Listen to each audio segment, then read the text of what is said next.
بسم الله الرحمن الرحيم. السلام عليكم ورحمة الله وبركاته.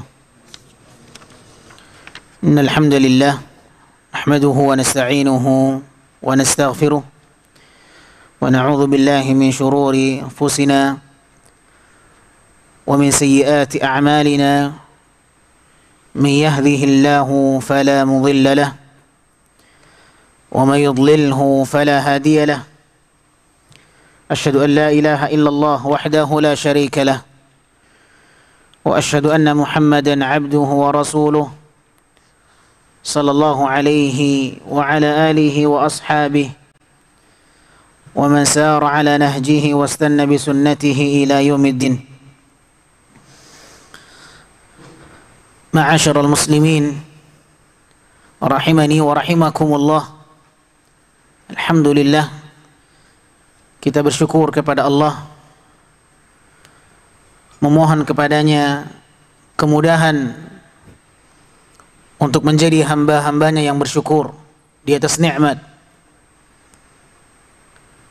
Allah subhanahu wa ta'ala yang menganugerahkan kepada kita nikmat, dan Allah pula yang memudahkan hamba-hambanya untuk mensyukuri nikmatnya. Kita memohon kepada Allah, semoga kita menjadi hamba-hambanya yang bersyukur. Allahumma a'inna ala dzikrika wa syukrika wa husni ibadatik. Semoga kenikmatan yang Allah berikan kepada kita membuat kita semakin bersyukur atas nikmat-nikmat Allah subhanahu wa ta'ala. Dan semoga nikmat demi nikmat yang Allah berikan kepada kita semakin mendekatkan kita kepada Allah, bertaqarrub kepadanya sebagai bukti rasa syukur kita kepada Allah Rabbul Izzati wal Jalalah. Allahumma amin ya Rabbal Alamin. Salawat dan salam tak lupa kita sampaikan untuk hamba kekasihnya, Nabi kita yang mulia, manusia yang terpilih untuk diikuti dan diteladani sebagai suri tauladan dan contoh dalam kehidupan beragama. Dialah Nabi kita yang mulia Muhammad sallallahu alaihi wasallam. Allahumma salli ala Muhammadin wa ala alihi wa sahbihi wasallam. Ikhwatal iman, saudaraku yang semoga senantiasa dirahmati Allah,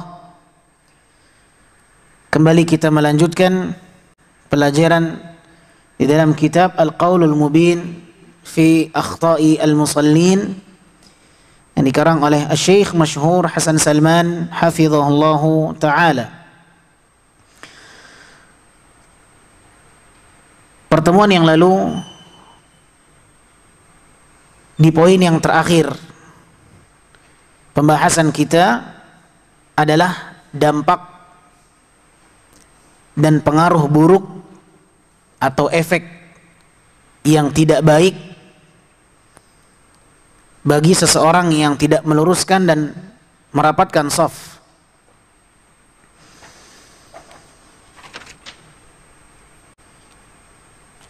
Di poin yang ketiga, tadarabat qulubuhum wa kathura al-khilaf bainahum, akan terjadi perselisihan dari satu hati seorang muslim dengan hati muslim yang lain.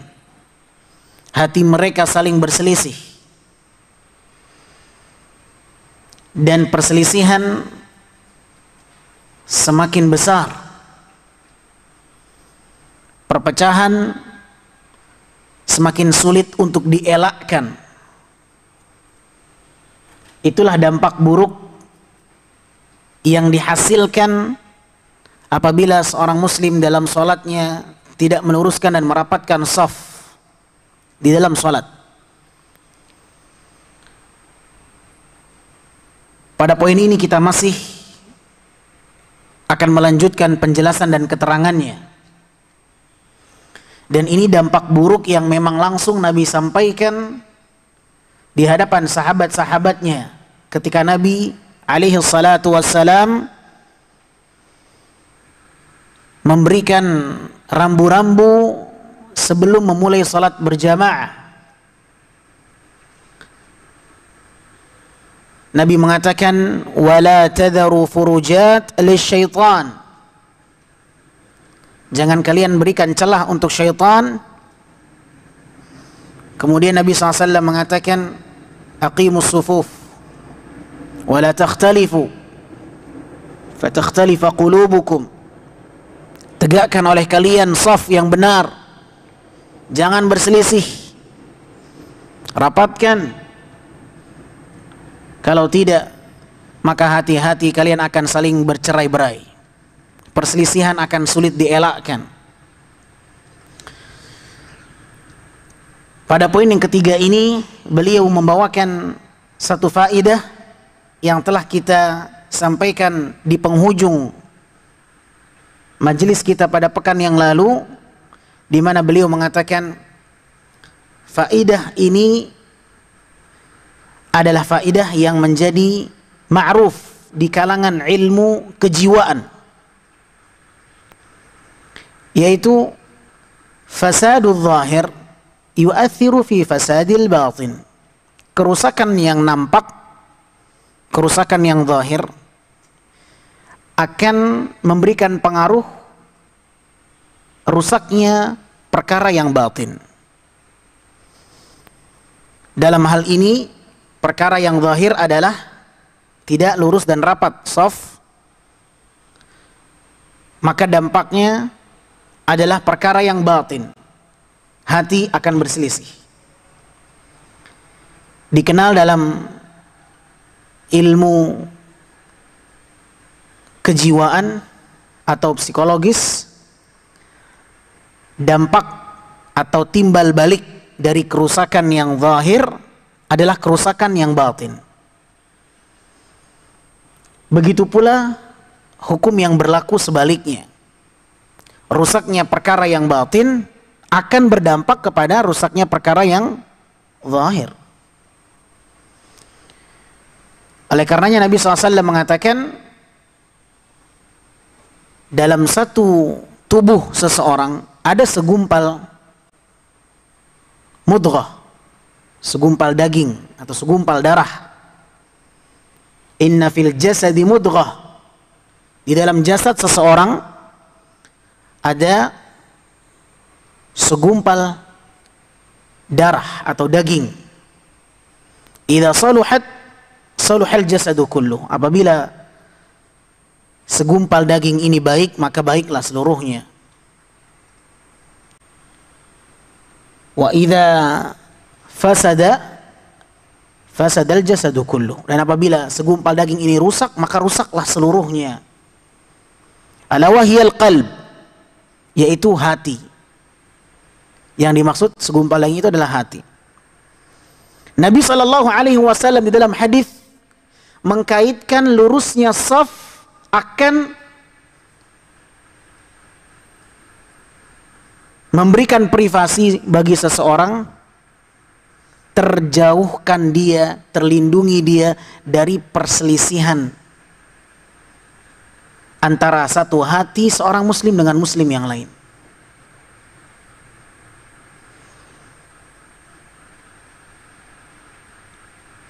Nabi SAW mengkaitkan antara sholat dengan keadaan hati orang yang sholat. Bagaimana seseorang sholat itu menunjukkan karakter hatinya. Bagaimana dia membentuk sholat dalam shafnya akan diketahui bagaimana identitas hatinya.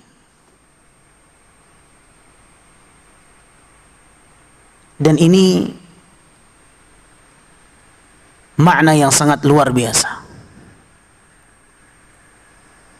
di mana rusaknya hati akan terlihat dari rusaknya zahir, dan rusaknya zahir akan menunjukkan kepada rusaknya batin. Nabi SAW mengatakan, luruskan dan rapatkan shaf agar kalian tidak berselisih. Hati-hati kalian tidak saling berselisih. Berarti ada korelasi yang sangat kuat antara bagaimana keseriusan seorang muslim di dalam membentuk shafnya dalam salat dengan kondisi hati di bagian dalam tubuhnya. Maka sangat pantas Nabi mengatakan sallallahu alaihi wasallam, sesungguhnya dalam jasad seseorang ada segumpal daging atau segumpal darah, mudghah. Idza saluhat salahal jasadu kulluh wa idza fasadat fasadal jasadu kulluh. Apabila baik segumpal darah ini, maka akan baik seluruhnya apa yang akan dilakukan oleh tubuhnya. Namun apabila rusak, maka rusaklah seluruhnya apa yang akan dihasilkan oleh jiwanya, dirinya, perbuatannya.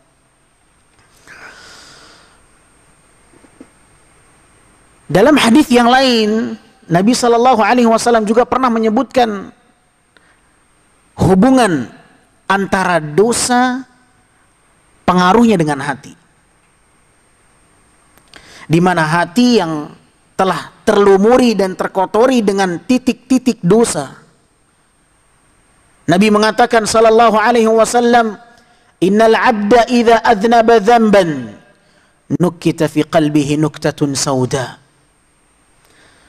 Seorang hamba yang melakukan satu perbuatan dosa, maka satu titik hitam Allah letakkan dalam hatinya. Setiap satu dosa yang dia perbuat, satu titik hitam di hatinya. Semakin banyak maksiat yang dia perbuat, satu nokta hitam itu juga akan semakin banyak jumlahnya. Sehingga apabila titik hitam ini telah menutupi hatinya, telah melumuri hatinya, maka dia akan semakin menghitam. Bahkan Nabi mengibaratkan kal kauzi mujakhiyah, bagaikan ibarat satu panci atau penggorengan yang digunakan untuk memasak, ya, dia akan menghitam bagian bawahnya. Kita pernah memasak menggunakan panci, penggorengan, belanga, bejana, dipakai untuk masak. Apa yang akan terjadi bagian bawahnya yang bersentuhan dengan api? Mulai membentuk ada satu lapisan kuning di bawah penggorengan itu. Kalau dibiarkan tidak dibersihkan, maka dia akan mulai menghitam bagian bawah penggorengan itu. Dibiarkan terus tidak dicuci, hitamnya akan semakin menebal dan berkerak. Kal kauzi mujakhiyah, kata Nabi sallallahu alaihi wasallam, bagaikan penggorengan yang menghitam, legam, berkerak. Apabila itu telah terjadi, hati seseorang seperti itu hitamnya, la ya'rifu ma'rufan wa la yunkiru munkara. Tidak lagi dia bisa menilai sesuatu yang ma'ruf sebagai kebaikan, dan tidak lagi bisa mengingkari satu perbuatan yang mungkar. Dia buta mana yang ma'ruf dan mana yang mungkar. Dia tidak lagi bisa mendeteksi, hatinya tidak lagi bisa membedakan, hati tidak lagi bisa menyaring mana yang ma'ruf dan mana yang mungkar. Ini pengaruh hati yang sudah menghitam akibat dosa, wal'iyadzu billah. Nas'alullah as-salama wal afiyah. Semoga Allah menyelamatkan kita dari hati-hati yang rusak dan kotor.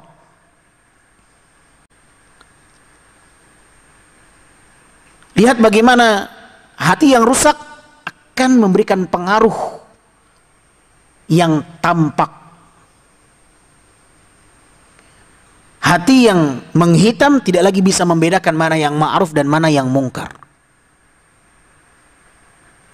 Sesuatu yang di dalam akan terlihat bagaimana hasil tampilan luar. Kalau hatinya baik, maka dia akan baik. Dan inilah yang kita harapkan. Bagaimana kita memiliki hati yang salim, hati yang selamat dan hati yang sehat. Hati yang akan memberikan manfaat ketika seorang berhadapan dengan Allah Azza wa Jalla di hari kiamat. Allah menyebutkan dalam Al-Quran, di hari kiamat seseorang tidak akan lagi bermanfaat harta dan anak keturunan. Yauma la yanfa'u malun wala banun. Hari kiamat adalah hari yang tidak lagi seseorang bisa mengharapkan manfaat dari harta kekayaannya dan anak keturunannya. Illa man atallaha biqalbin salim, kecuali seseorang yang datang dengan hati yang salim, kecuali seorang yang datang dengan hati yang bersih, hati yang selamat, hati yang sehat, hati yang jernih. Dan ini yang kita minta. Dahulu para ulama ditanya bagaimana para sahabat itu mereka generasi yang terbaik, yang amalan mereka pahalanya bisa menggunung dan tidak sama nilai amal mereka dengan nilai amal kita. Amalan para sahabat tidak sama dengan nilai amalan yang kita kerjakan, walaupun mungkin amalan itu sama-sama kita sholat, tapi nilai di mata Allah berbeda. Nabi SAW pernah mengatakan, la tasubbu ashabi, jangan kalian mencaci, menghina sahabat-sahabatku. Nabi SAW melarang kita untuk mencaci, menghina, merendahkan kedudukan para sahabat-sahabatnya. La tasubbu ashabi falau anna ahadakum anfaqa mithla Uhudin dhahaban ma balagha mudda ahadihim wala nasifah. Kalau sekiranya kalian menginfakkan dengan infak sebesar gunung Jabal Uhud bernilai emas, kalau sekiranya kalian menginfakkan harta sebesar gunung Uhud emas, itu tidak akan menyamai sedikit pun satu mudnya infak mereka, bahkan setengahnya. Bayangkan, kita tahu gunung Uhud itu lebarnya 8 kilo. Subhanallah. Ya. Di atas permukaan bumi, lebarnya gunung Uhud itu sekitar 8 kilo, saking besarnya, belum tingginya. Kata Nabi SAW, kalian yang mencaci dan menghina sahabatku, kalau sekiranya kalian ingin mengalahkan mereka, ingin membandingkan amal kebaikan kalian dengan ibadah sahabat-sahabatku yang kalian ejek, yang kalian hina, kalau sekiranya kalian menghina sahabatku, kalian mencoba untuk membandingkan mereka dengan memberikan satu infak sebesar gunung Uhud emas, itu tidak akan menyamai, tidak akan setara dengan infaknya sahabat-sahabatku, walaupun yang mereka infakkan itu hanya 1 mud atau setengahnya. Para ulama menyebutkan bagaimana bisa para sahabat nilai ibadah mereka membesar di mata Allah tabaraka wa ta'ala, nilai ibadah mereka sangat luar biasa di mata Allah subhanahu wa ta'ala. Kata para ulama, lisalamati sudurihim, karena hati mereka yang salim, hati mereka yang bersih. Mereka beribadah dengan hati yang bersih. Mereka beribadah dengan hati yang bersih. Itu yang membuat amal ibadah mereka menggunung nilainya di mata Allah. Sangat sulit rasanya membandingkan ibadah kita dengan ibadah mereka. Dan masing-masing kita mengetahui bagaimana nilai ibadah kita, sejauh mana kualitas ibadah kita, kita paling tahu sendiri dengan nilai itu. Namun mereka para sahabat memiliki ibadah dengan nilai yang sangat istimewa karena hati-hati mereka yang salim, hati-hati mereka yang bersih. Ada pengaruh tampilan luar dengan koneksi hati seseorang. Uthman bin Affan radhiyallahu ta'ala anhu pernah mengatakan, "Lau tahurat qulubukum ma syabi'at atau ma syabi'tum min kalami rabbikum." Jikalau hati kalian bersih, maka kalian tidak akan pernah merasa kenyang dengan bacaan Al-Quran, tidak akan pernah puas dengan bacaan Al-Quran. Kalau hati kita bersih, maka kalian tidak akan pernah merasa puas dan cukup dengan bacaan Al-Quran. Kalian akan terus membaca dan membaca dan membaca dan membaca. Kalau hati kalian bersih. Tapi lihat bagaimana kita dengan Al-Quran.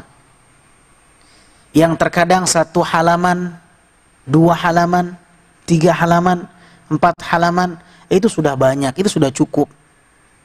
Sudah memberikan kepuasan.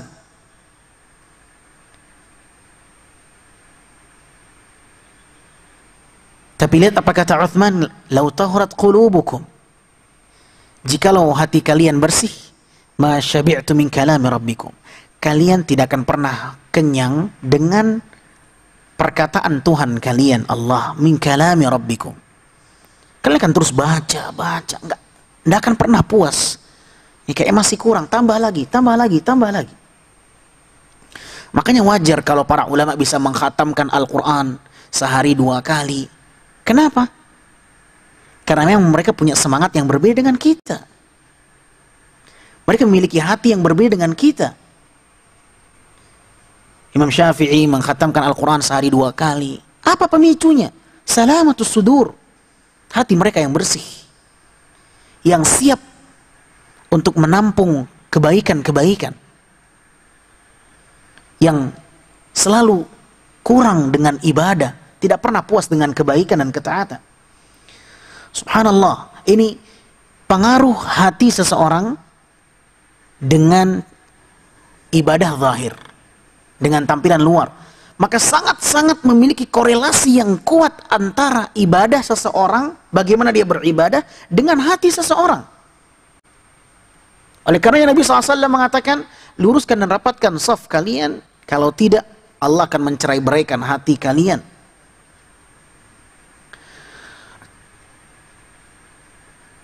Maka sedih tatkala kita melihat kaum muslimin yang salat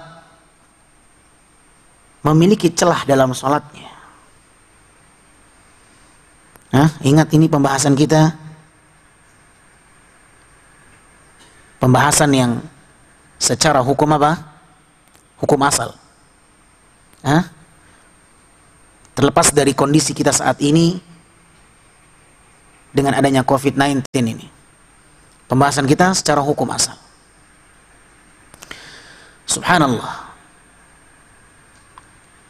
Ma'a anna fi sunnati at-tarasi wat-tazahumu fi as-saffi ma yuhi lin-nufusi bil-ukhuwah wat-ta'awun. Padahal sunnahnya adalah merapatkan dan betul-betul menempelkan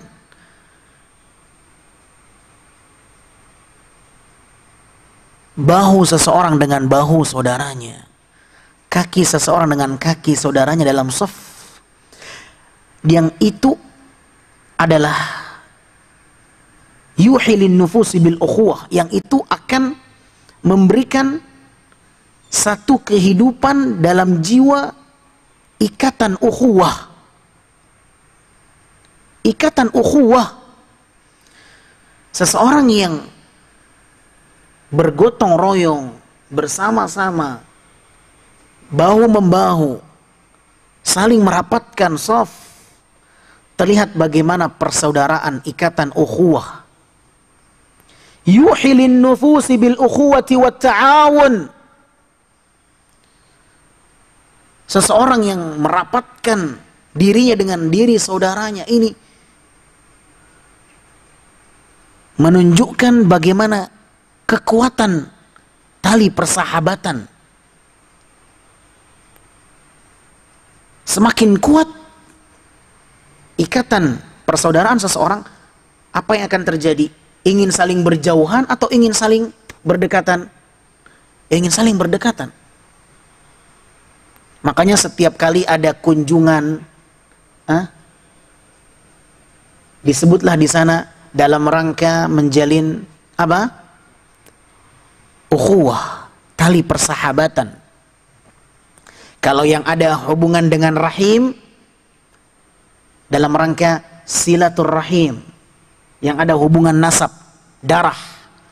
Seorang ayah dengan anak, dengan ibu, dengan bibi, dengan paman kandung, dengan ponakan, itu namanya silaturrahim.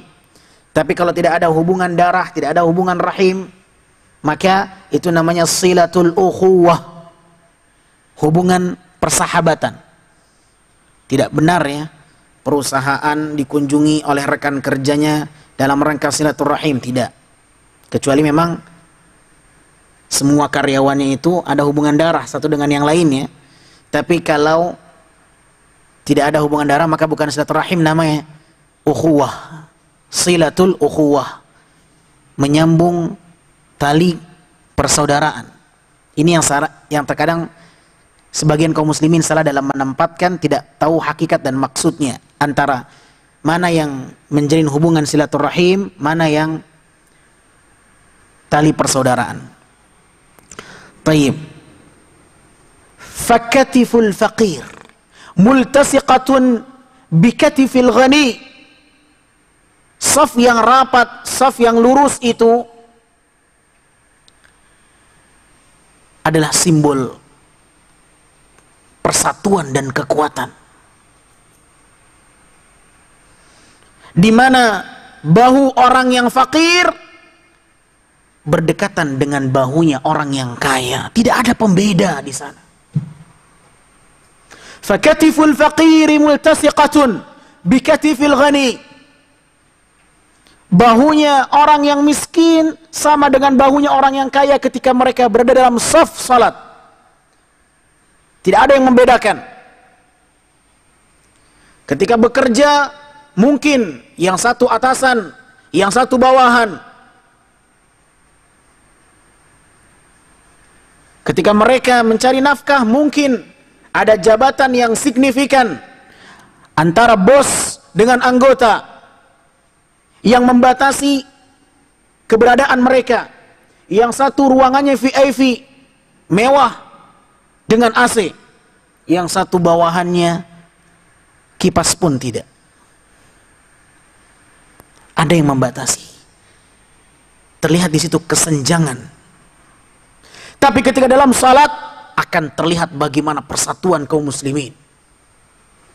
Tidak ada yang membedakan mana yang kaya dan mana yang miskin, dan itu saling berdekatan, menunjukkan bagaimana kekuatan persahabatan seseorang dalam sholat. Pundaknya orang miskin, dalam sholatlah dia bisa bersentuhan dengan pundaknya orang kaya.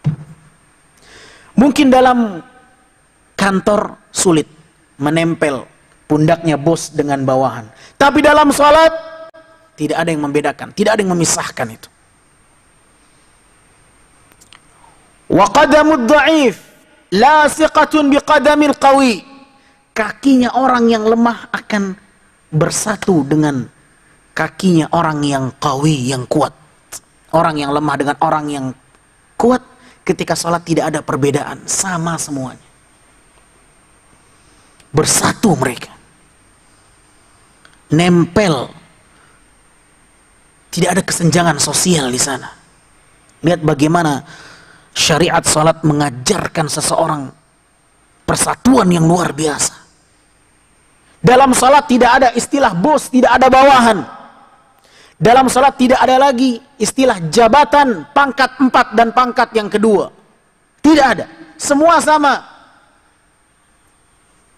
Bagaimana syariat salat mendidik seorang muslim untuk tidak memandang remeh orang lain.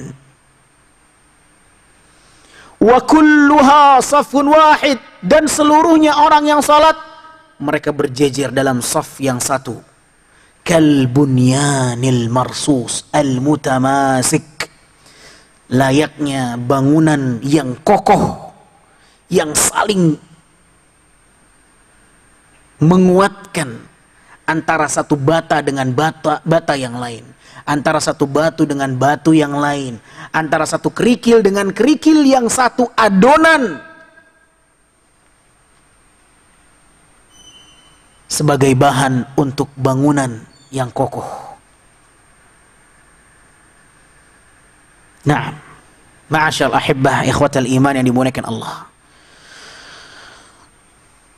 Maka lemahnya kaum muslimin sangat terlihat jelas bagaimana ketika mereka sholat. Persatuan kaum muslimin, sedalam mana persatuan kaum muslimin bisa terdeteksi dari bagaimana shaf yang terlihat dalam sholat. Semakin melekat, menempel, berdekatan shaf yang ditampilkan dalam sholat, maka semakin menunjukkan kekuatan yang luar biasa yang dimiliki oleh kaum muslimin. Sebaliknya, semakin nampak celah shaf kaum muslimin dalam sholat, semakin terlihat jelas lemahnya persatuan kaum muslimin. Lihatlah saat ini bagaimana kaum muslimin bercerai-berai. Kenapa? Lihat sholatnya.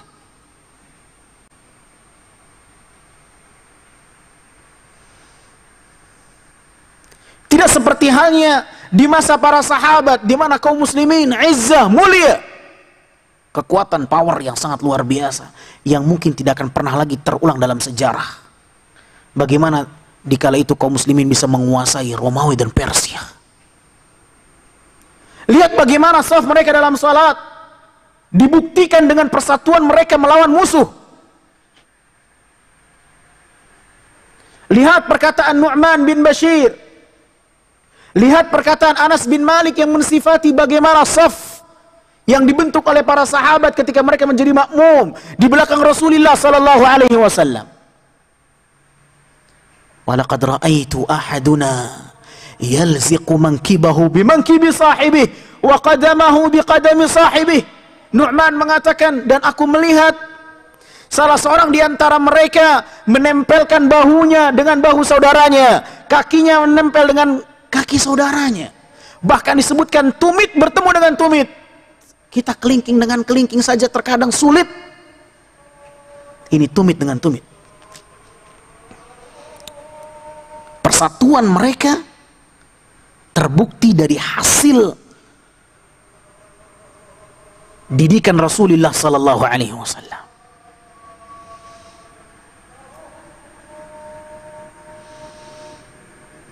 Bagaimana kaum muslimin di masa sahabat izzah, mulia, Allah muliakan mereka karena persatuan mereka, salat mereka, salat yang terbaik adalah salatnya generasi pertama yang hidup bersama Rasulullah sallallahu alaihi wasallam. Maka semakin shaf dalam salat terlihat celah demi celah, semakin kita tahu dan menyadari lemahnya persatuan kaum muslimin. Oleh karenanya Nabi mengatakan, akan datang suatu masa di mana kaum muslimin itu banyak bagaikan buih di atas air. Jumlah mereka banyak, tapi mereka kaum muslimin tidak bisa mewarnai, mereka yang diwarnai. Kenapa kaum muslimin tidak bisa mewarnai? Justru mereka yang diwarnai. Karena mereka tidak memiliki kekuatan yang bisa mewarnai, yang bisa mengkondisikan keadaan yang punya kekuatan.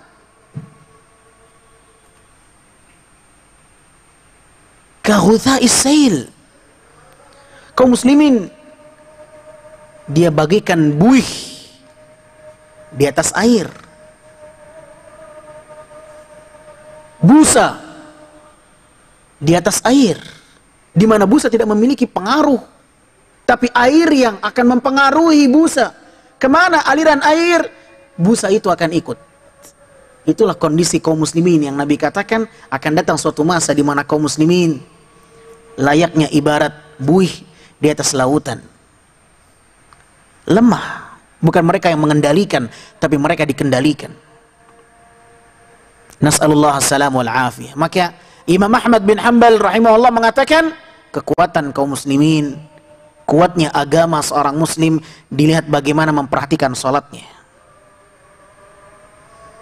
Maka pantas Nabi mengatakan sallallahu alaihi wasallam, tolak ukur seseorang nanti di mata Allah di hari kiamat dilihat dari salatnya. Pertama, pertanyaan yang akan Allah tanya kepada setiap kita yang akan dihisab adalah berkenaan tentang salatnya. Inna awwala ma yuhasabu bihi al-'abdu yawmal qiyamati salatuh. Yang akan pertama dihisab seorang hamba di hari kiamat kelak akan Allah tanya bagaimana salatnya. Fa in saluhat salatuhu saluha sa'iru amali. Kalau salatnya baik, maka baiklah seluruhnya perbuatannya. Dan apabila buruk salatnya, maka buruklah seluruhnya. Nas'alullah salam wal afiyah. Kita tidak pernah tahu apakah salat kita sudah baik atau benar, kita tidak tahu. Tapi kita berupaya dan berusaha menjadikan hadis dan riwayat sebagai rambu-rambu yang harus kita jadikan sebagai pembimbing yang mengarahkan kita untuk mengikuti mereka, generasi terbaik. Semoga Allah subhanahu wa ta'ala menjadikan kita orang-orang yang berprofesional di dalam beribadah kepada Allah subhanahu wa ta'ala, mengikuti nabinya sallallahu alaihi wasallam, meneladani para sahabatnya dalam setiap petunjuk-petunjuknya. Allahumma amin ya rabbal alamin. Kurang lebih yang saya mohon maaf. Wabillahi taufiq. Subhanakallahumma wa bihamdika asyhadu an la ilaha illa anta astaghfiruka wa atubu ilaik. Wassalamu alaikum warahmatullahi wabarakatuh.